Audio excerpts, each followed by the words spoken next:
We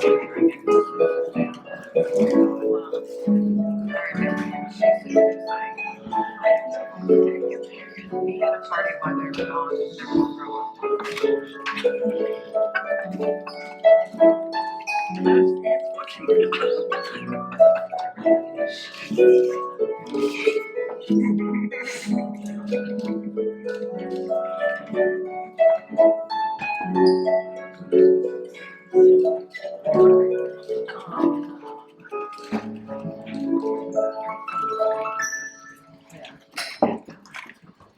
Are y'all ready?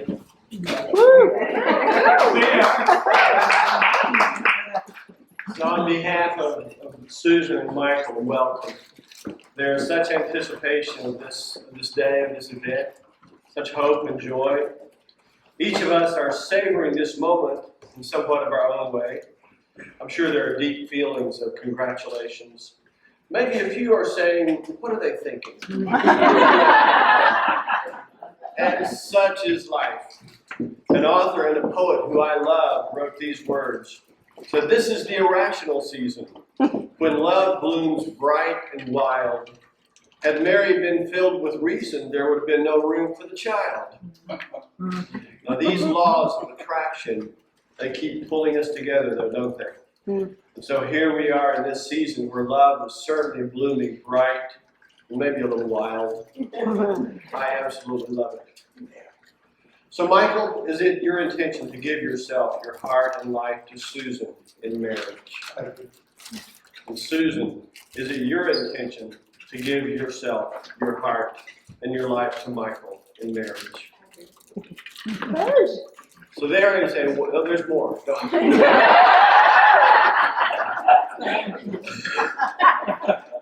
So there's a wonderful story in the Bible, in the Gospel of John, that tells about a wedding, and Jesus was a guest. He wasn't even the guest of honor, he was just a guest. And I love this story, and I want to share it with you right now. So here's what it says, okay? It says, the next day there was a wedding celebration in the village of Cana in Galilee. And Jesus' mother was there. And Jesus and his disciples were also invited to the celebration. The wine supply ran out during the festivities, so Jesus' mother told him, they have no more wine.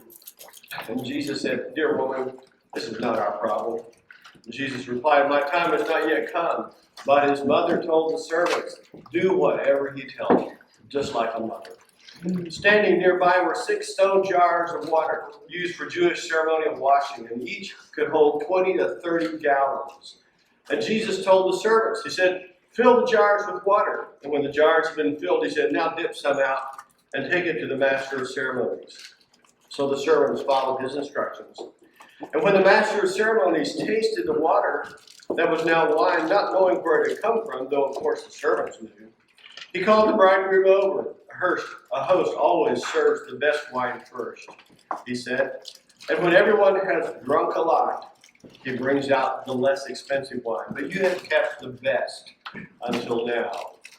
And this miraculous sign at Cana in Galilee was the first time Jesus revealed his glory, and his disciples believed in him.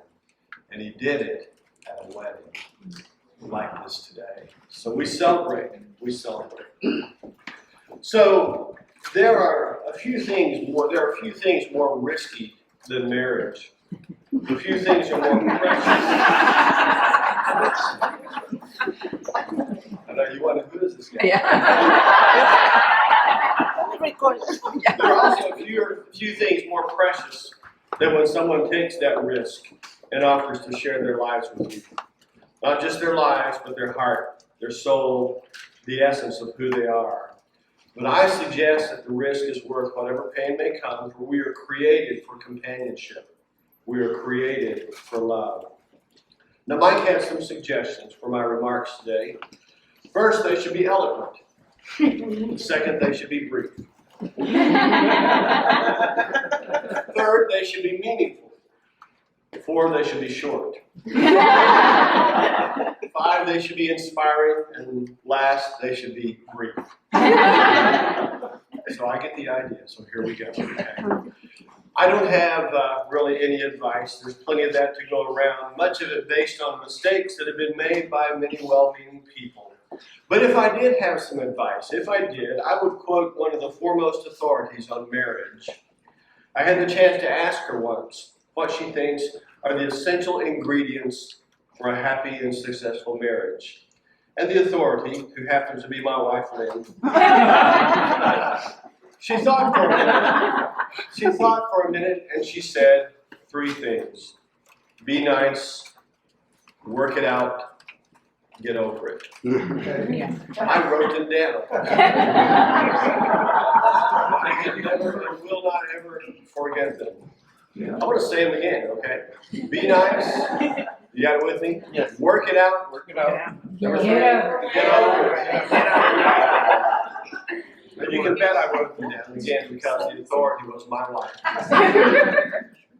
I can try to give you some wisdom as well, and there's a lot of that to offer, but my words are incomplete, and I have to confess I'm less wise in the ways of marriage now than I once was.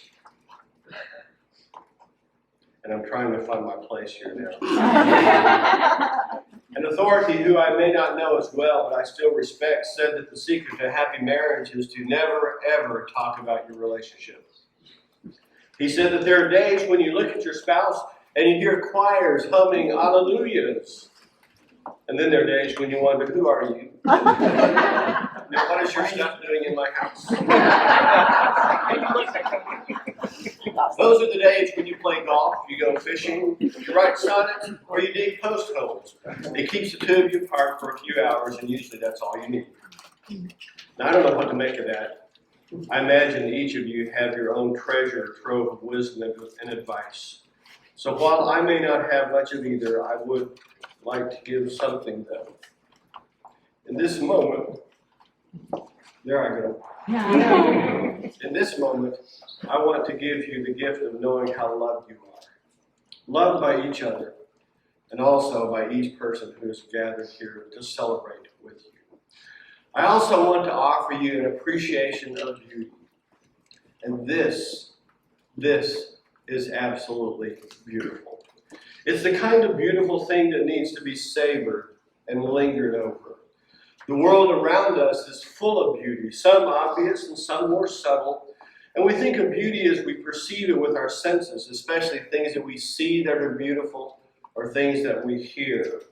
But there is an exquisite beauty in love that shows up between a man and a woman.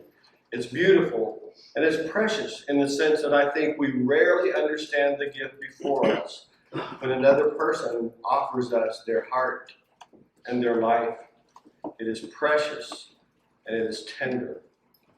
And while it can be resilient, it is in some senses fragile, and it should be handled with the utmost respect and care. And as much as you can, you should try to see your relationship from your partner's perspective. What is it like for them to look at you and to see you as you walk in the door at the end of each day? What is it like for them to look at you as they wake up and see you beside them in the morning?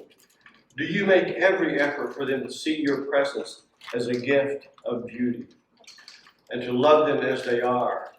For in what other relationship is it possible for us to be completely ourselves, to be known as we are and yet to be loved, loved for who we are and maybe in spite of who we are? And I bet you know these words from the Bible, the New Testament letter of 1 Corinthians. They positively soar as they describe the kind of love that we would all like to receive.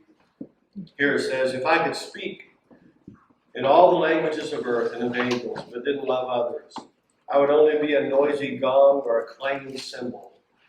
If I had the gift of prophecy, and if I understood all of God's secret plans and possessed all knowledge, and if I had such faith that I could move mountains, but didn't love others, I would be nothing. If I gave everything I have to the poor, and even sacrificed my body, I could boast about it. But if I didn't love others, I would have gained nothing. Love is patient. Love is kind. Love is not jealous or boastful or proud or rude. It doesn't demand its own way. It's not irritable, and it keeps no record of being wronged. It does not rejoice about injustice, but rejoices whenever truth wins out. Love never gives up, never loses faith, is always hopeful, and endures through every circumstance. Three things will last forever: faith, hope, and love. And the greatest of these things is love. And this is my hope and my prayer for the two of you this day and in all the days to come. Now, Michael and Susan have written vows to one another, promises that they make to each other. And they will say and they will make those vows, those promises together.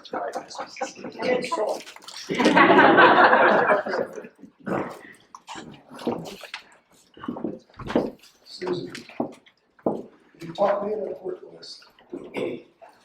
Happiness can still. You came along at a time when I was feeling unsure about life. Michael, like the answer to a prayer, I didn't know I was praying. There you were. At first, I was slow to trust my heart again. But without reserve, you showed me who you are. And I decided that the past doesn't determine the future. That right now is a very good place to be. You You showed me that happiness can still happen, and I'm so glad you did. I love you forever.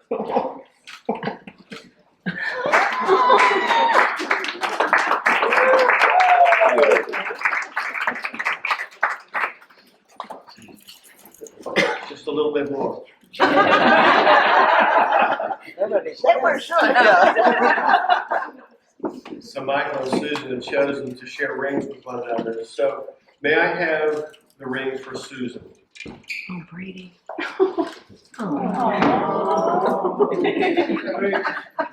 Go, Brady. Go, Brady. So Michael, Yay, Brady. would you take this ring and give it to Susan and repeat these words? Susan, I give you this ring Susan, I give you this ring as a symbol of my love, as a symbol of my love. as it encircles your finger. Circle your finger. May it always remind you And always remind you that you are surrounded by my love. that you are surrounded by May I have the ring for Michael and Susan? Go, Brady. So Susan, would you take this ring and give it to Michael and repeat these words? Michael, I give you this ring Michael, I give you this ring as a symbol of my love, as a symbol of my love, as it encircles your finger. as it encircles your finger. May it always remind you May it always remind you that you are surrounded by my love. that you are surrounded by my love. Michael and Susan, may the Lord bless you and keep you. May the Lord turn his face toward you and be gracious to you. May the Lord make his face to shine upon you and give you peace. And now, having made these promises to each other in the presence of God and of those who are gathered here, I now pronounce you husband and wife.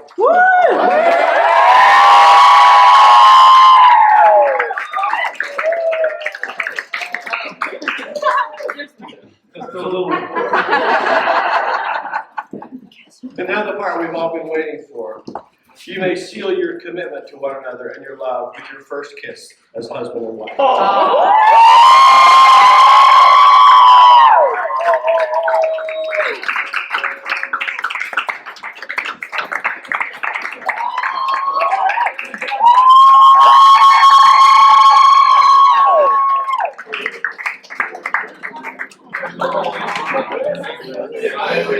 My pleasure to introduce to you for the first time Michael and Susan Barker.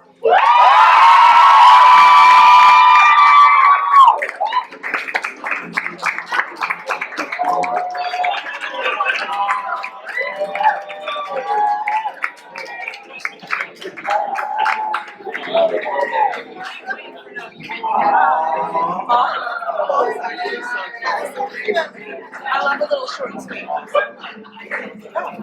of course, so let me say, it would get by all of us in the balcony for a group photo and a champagne toast before we continue with the festivities. So if you will, make your way from here to the balcony. Thank you. There you go.